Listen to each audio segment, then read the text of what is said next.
కాస్త అది ఒక మిష. నిజంగా హుక్కా తాగాలా?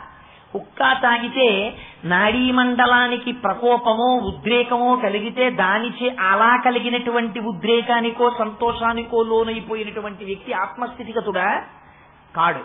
మరి ఎందుకు హుక్కా తాగడం అంటే మన్ని భ్రాంతిలో ముంచడం. ఇది తెలుసుకోవాలి. అంత గమ్మత్తుగా ఉంటాయి ఆ లీలలు. అందుకని కాస్త పొగాకు తీసి అందులో వేశారు. ఇప్పుడు దాని మీద కాస్త నీళ్లు పొయ్యాలి, నిప్పు పెట్టాలి. నీరెక్కడుంది, నిప్పు ఎక్కడుంది?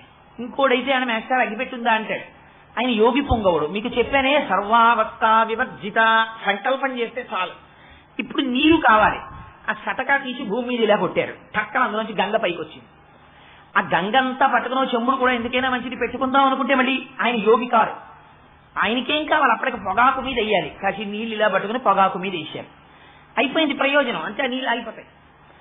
అయిపోయింది. ఇప్పుడేం కావాలి? నిప్పు కావాలి. ఇందాక నీళ్ళు ఇక్కడ పుట్టే, నిప్పుకి అక్కడ కొట్టాలని ఉండదు. ప్రకృతి తన వశం అవుతుంది సంకల్పానికి. అదే సటకా తీసి మళ్ళీ అక్కడ కొట్టారు, నిప్పు వచ్చింది. ఆ నిప్పుతో కాస్త పొగాకు అంటించుకుని అందులో పెట్టుకున్నారు. ఆ నిప్పు ఆరిపోయింది.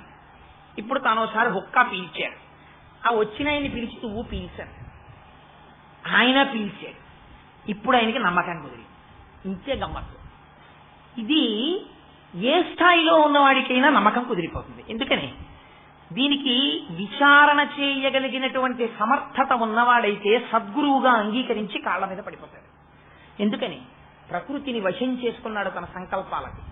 పృథివి నుంచి నిప్పు పుట్టించాడు, పృథివి నుంచి నీరు పుట్టించాడు. తనకెంతవరకు అవసరమో అంతవరకు వాడుకుని వదిలేశాడు.